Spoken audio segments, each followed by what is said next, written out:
Shalom Bapak Ibu yang dikasihi oleh Tuhan Yesus. Malam hari ini kita akan membahas firman Tuhan, kelanjutan daripada yang kapan lalu saya sampaikan tentang Maria, ya. Bagaimana kita bisa belajar banyak hal tentang seorang yang bernama Maria.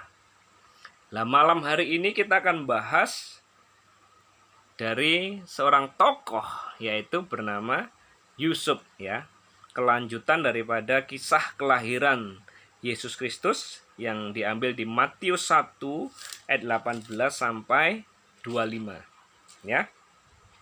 Kita akan belajar daripada suami Maria atau papa daripada Tuhan Yesus, ya, yaitu Yusuf, ya. Kita akan belajar banyak hal tentang Yusuf yang kita bisa praktekkan, kita bisa aplikasikan dalam kehidupan kita sehari-hari, ya.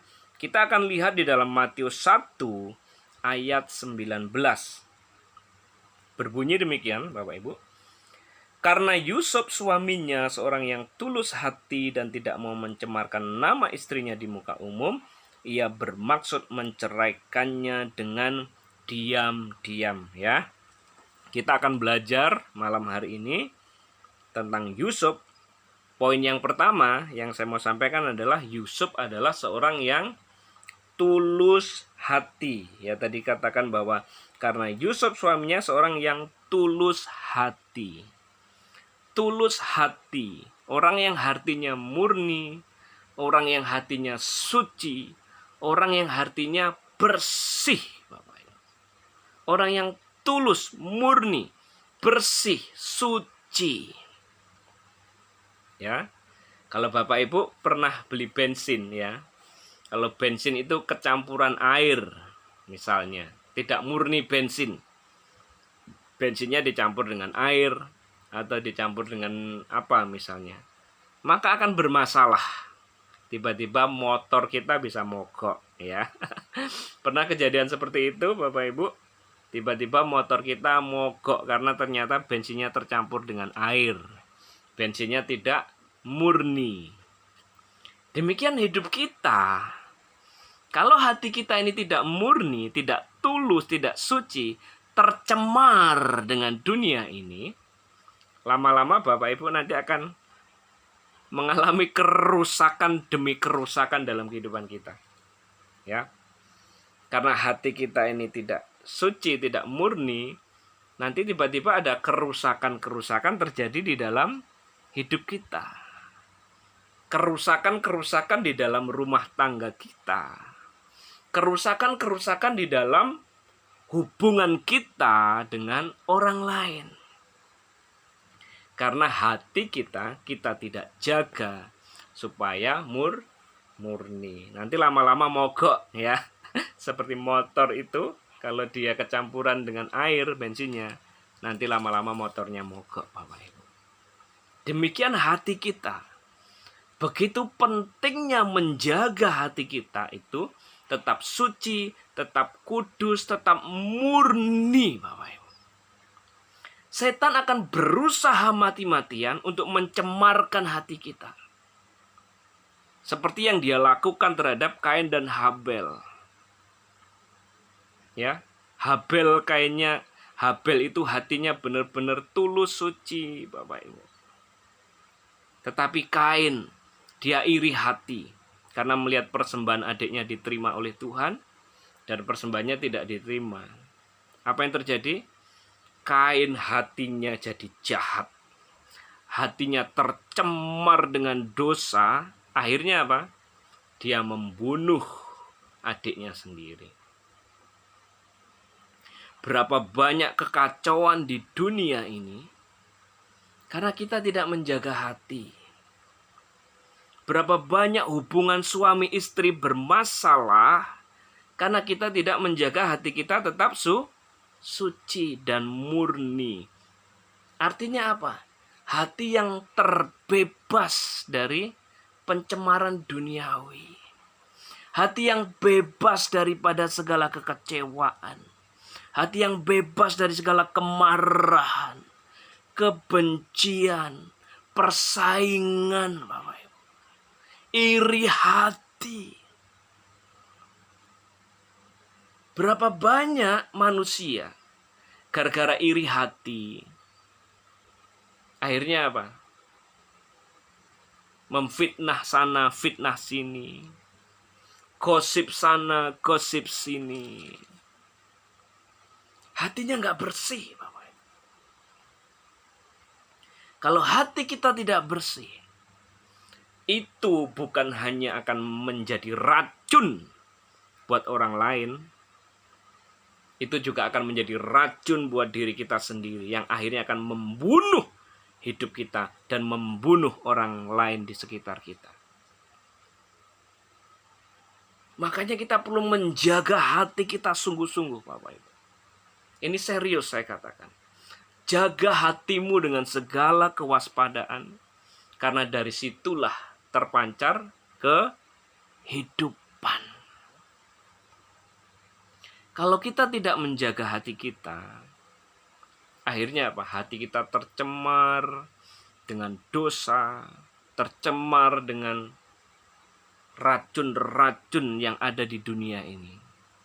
Maka kita akan keracunan dan kita akan meracuni orang lain. Kita akan menjadi toksik, bukan hanya buat orang lain, tetapi juga buat diri kita sendiri. Makanya kita sangat perlu sekali menjaga hati kita ini tetap kudus, tetap suci, ya. Firman Tuhan berkata seperti ini. Berbahagialah orang yang suci hatinya, karena dia akan melihat Tuhan. Saya mau kasih tahu rahasia bagaimana Bapak Ibu ini supaya dekat sama Tuhan, supaya intim dengan Tuhan. Ya. Firman Tuhan berkata seperti ini. Tuhan dekat dengan orang-orang yang takut kepada Dia, dan perjanjiannya diberitahukan kepada Dia. Firman Tuhan berkata seperti ini juga. Jikalau hidup kita di dalam terang, sama seperti Dia ada di dalam terang, maka kita akan beroleh persekutuan satu dengan yang lain. Kita akan beroleh persekutuan dengan Tuhan. Bapak Ibu, kalau Bapak Ibu rindu dekat dengan Tuhan, kita harus ada di dalam jalannya Tuhan, realnya Tuhan, frekuensinya Tuhan. Tuhan itu saya mau ibaratkan seperti frekuensi radio, ya. Tuhan punya frekuensinya. Misalnya radio A, frekuensinya di angka berapa. Tuhan itu selalu berbicara di frekuensi itu. Kalau Bapak Ibu mendengarkan radio, ya, begitu Bapak Ibu setel di frekuensi tertentu, Bapak Ibu akan mendengarkan radio itu akan terus berkumandang, ya, karena frekuensinya tepat. Tapi kalau kita tidak menyetel frekuensi yang tepat, kita tidak akan mendengar apa-apa dari radio tersebut. Benar ya? Saya mau bilang seperti ini. Tuhan itu Dia punya jalan, Dia punya frekuensi, Dia punya atmosfer, ya. Dia punya relnya sendiri. Yaitu apa? Saya mau bilang adalah hati yang kudus, hati yang suci, hati yang murni, seperti Yusuf. Kita akan pelajari nanti bagaimana Yusuf ini, karena hatinya ini murni, dia itu sangat mudah menerima tuntunan-tuntunan dari Tuhan. Berapa banyak kita yang susah sekali mendengar tuntunan dari Tuhan, mendengar daripada kerinduan hati Tuhan, kehendak Tuhan. Karena hati kita dipenuhi dengan dosa, dipenuhi dengan kemarahan, dipenuhi dengan kebencian, dipenuhi dengan iri hati, kemarahan. Itu yang membuat hati kita kotor dan kita tidak bisa intim dengan Tuhan. Firman Tuhan berkata seperti ini, kuduslah kamu sebab aku kudus. Ini frekuensinya Tuhan, ini jalannya Tuhan, ini relnya Tuhan. Yaitu hati yang suci, hati yang kudus. Jadi kekudusan sejati itu dimulai dari hati, bukan yang di luar, Bapak Ibu ya. Kalau di luar mah banyak, tetapi hatinya sebenarnya tidak beres. Banyak orang kelihatannya suci, kelihatannya kudus, kelihatannya sungguh-sungguh. Tetapi Tuhan tidak melihat apa yang dilihat orang. Tuhan melihat di kedalaman hatimu. Ada orang yang kelihatannya rendah hati sekali. Padahal hatinya dipenuhi dengan kesombongan. Ada orang yang kelihatannya mengasihi sekali. Padahal hatinya sebenarnya tidak seperti itu. Jadi malam hari ini kita akan belajar daripada Yusuf. Kalau Bapak Ibu ingin lebih intim, lebih dekat dengan Tuhan, mari belajar dari Yusuf. Dia adalah seorang yang tulus hatinya, murni hatinya. Karena Roh Kudus adalah roh yang kudus, roh yang suci. Tuhan kita, Tuhan yang kudus, Tuhan yang suci. Kita harus ada di dalam jalurnya Tuhan, di dalam relnya Tuhan, di dalam frekuensinya Tuhan, yaitu hidup di dalam kesucian dan kekudusan. Pada waktu kita ada di dalam jalannya Tuhan, di dalam relnya Tuhan, di dalam frekuensinya Tuhan, yaitu hidup di dalam kekudusan kesucian hati kita, kita akan sangat mudah sekali menerima instruksi-instruksi dari Tuhan. Kita akan mudah sekali mendengar suara Tuhan. Kita akan mudah sekali bersekutu dengan Tuhan. Seperti Yesus, Bapak Ibu. Yesus itu sangat mudah dia menerima hikmat-hikmat dari Bapa. Dia sangat mudah menerima pewahyuan dari Bapa. Dia sangat mudah menerima berbagai macam karunia-karunia dalam kehidupannya bermunculan luar biasa. Itu karena dia hidupnya kudus, hidupnya suci. Bahkan dikatakan Yesus ini tidak berbuat dosa sama sekali. Jadi satu-satunya orang yang hidup kudus dan suci itu adalah Tuhan Yesus Kristus. Bisa enggak kita hidup kudus dan suci? Bisa, Bapak Ibu. Karena kita punya Roh Kudus yang akan menolong kita menjadi seperti Yesus. Hidup dalam kesucian dan kekudusan.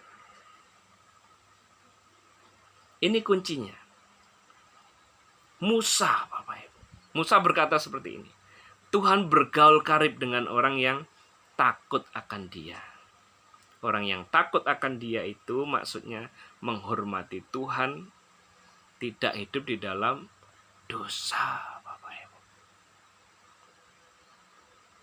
Jadi malam hari ini, Bapak Ibu kalau ingin tahu rahasianya Bapak Ibu supaya intim dekat dengan Tuhan, hiduplah di dalam kesucian, ketulusan seperti Yusuf, Bapak Ibu.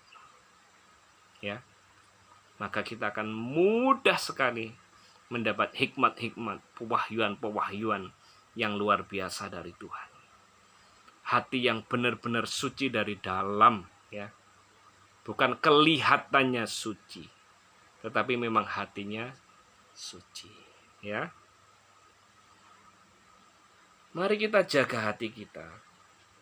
Jangan sampai kita tercemar oleh dunia ini, ya. Contoh hati kita kalau sudah tercemar ini, contohnya apa, Bapak Ibu, ya?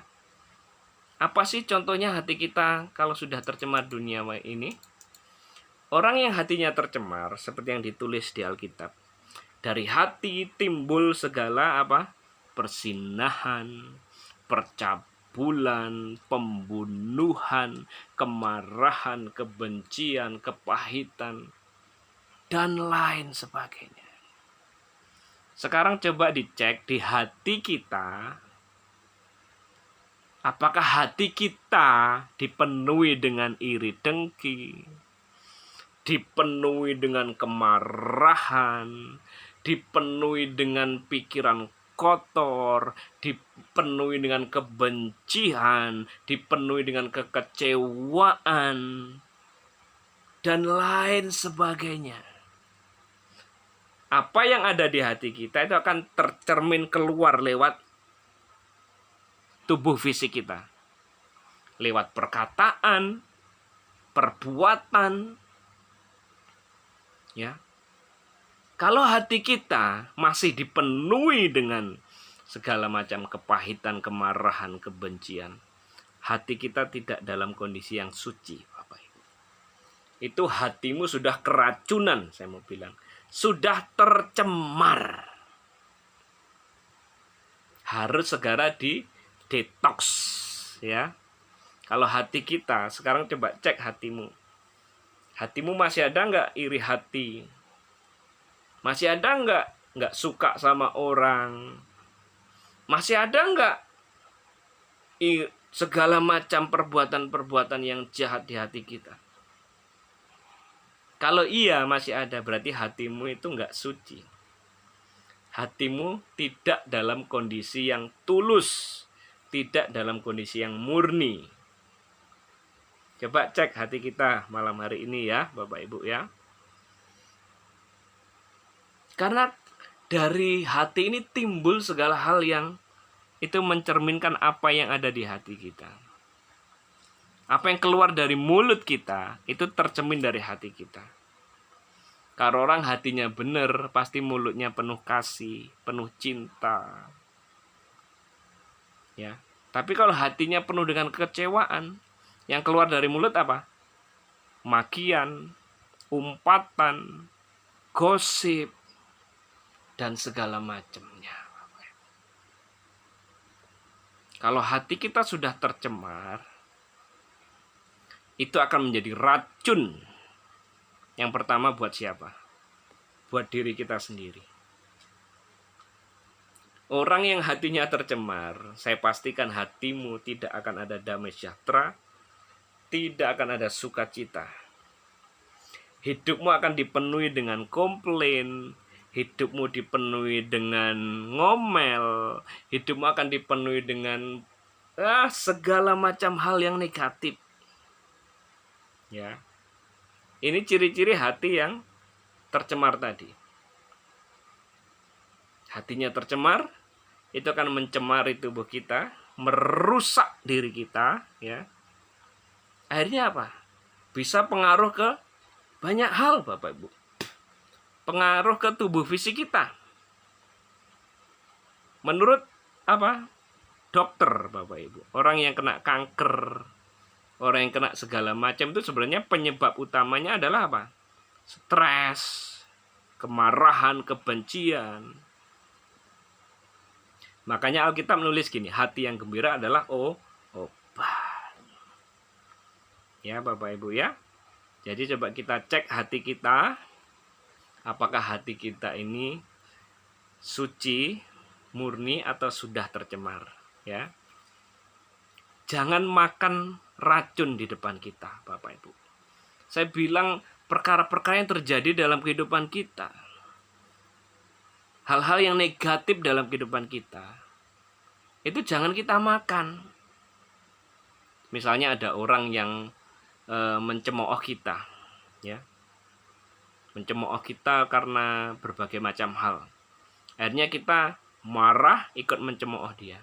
Nah, kita sedang makan racun itu. Jangan dimakan, Bapak Ibu. Racun itu jangan dimakan, itu akan membunuhmu. Sama. Itu bagian daripada menjaga hati yang suci dan murni. Terus ciri-ciri hati yang suci atau hati yang murni itu bagaimana ya? Ciri-cirinya adalah Bapak Ibu, hati yang dipenuhi dengan sukacita dan damai sejahtera ya. Jadi hati kita Bapak Ibu akan dipenuhi dengan sukacita dan damai sejahtera. Itu hati yang murni Bapak Ibu. Hatimu tidak akan mudah berpikiran negatif, tidak mudah berpikiran yang aneh-aneh ya. Hati kita akan dipenuhi dengan kasih Tuhan, damai sejahtera Tuhan, sukacita daripada Tuhan, Bapak Ibu. Ya. Hati kita akan dipenuhi dengan damai sejahtera. Bapak Ibu akan menjadi orang yang tidak mudah marah, tidak mudah kecewa, seperti hatinya Tuhan Yesus. Mari kita rindukan hati yang seperti ini. Hati yang kudus, hati yang murni, seperti Yusuf, Bapak Ibu. Hati yang tidak mudah tercemar oleh dunia ini. Makanya jaga hatimu. Si Saul, dia tidak menjaga hati. Ya, akhirnya jatuh. Dia iri dengan Daud, Bapak Ibu. Ketika orang bersorak-sorak, Saul mengalahkan beribu-ribu, tetapi Daud mengalahkan berlaksa-laksa. Akhirnya apa? Saul marah, iri. Karena dia dibandingkan beribu-ribu, Daud berlaksa-laksa. Oh, berarti Daud lebih hebat dari saya. Akhirnya iri, Bapak Ibu. Hatinya tercemar. Tercemar akhirnya apa? Merusak dirinya sendiri. Merusak apa yang Tuhan sudah percayakan dalam kehidupannya. Merusak pelayanan yang Tuhan sudah berikan dalam kehidupannya. Ya. Mari belajar seperti Yusuf malam hari ini, mempunyai hati yang tulus dan suci. Jaga hati kita. Itu akan terpancar dari raut muka kita. Raut muka kita tidak akan cemberut, Bapak Ibu. Kalau Bapak Ibu lihat ada orang yang sukanya cemberut, mukanya marah-marah terus, mukanya mengerikan, itu gambaran dari hatinya. Hatinya mungkin dengan kekecewaan, kemarahan, kejengkelannya keras hatinya. Tapi kalau hatinya dipenuhi dengan damai dan sukacita, Bapak Ibu, hatinya akan dipenuhi dengan kemuliaan Tuhan. Ada sinar kemuliaan Tuhan di dalam wajahnya, ya. Itu ciri hati yang bersih dan tulus, akan dipenuhi dengan sukacita dan damai sejahtera, ya. Apalagi Bapak Ibu, hati yang suci dan tulus dan murni, ya, seperti di Alkitab dikatakan, pikirkanlah semua yang benar, yang suci, yang mulia, yang sedap didengar, ya. Hati kita, pikiran kita akan penuh dengan perkara-perkara mulia, bukan perkara-perkara najis, yang sedap didengar, menjadi berkat buat orang lain, Bapak Ibu yang dikasihi Tuhan. Jadi malam hari ini satu saja yang saya mau bahas tentang Yusuf dulu, ya, yaitu mempunyai hati yang tulus. Mari jaga hati kita seperti menjaga barang yang begitu berharga dalam kehidupan. Hati kita adalah pelita Tuhan, tempat kediaman Roh Kudus, ya. Jagai hatimu dengan sebaik-baiknya. Roh Kudus ditinggal di dalam kita. Kita pun juga harus tinggal di dalam Dia. Firman Tuhan berkata begini, apabila engkau diam di dalam aku dan aku diam di dalam kamu, minta apa saja Tuhan akan berikan. Banyak kita, Bapak Ibu, Roh Kudus tinggal di dalam kita, tetapi kita tidak tinggal di dalam Dia. Artinya apa? Kita lebih melakukan kedagingan kita sendiri, keegoisan kita sendiri, keinginan kita sendiri. Malam hari ini kita bisa belajar daripada Yusuf, ya. Mari kita hidup di dalam ketulusan, kesucian, dan kemurnian hati. Maka Bapak Ibu akan mengalami taman Eden dalam hidupmu. Bapak Ibu akan mudah sekali terkoneksi dengan Tuhan. Bisa? Bisa. Karena Roh Kudus tinggal di dalam kita, kita akan dirubah menjadi seperti Kristus. Ya. Terpujilah nama Tuhan. Haleluya. Amin.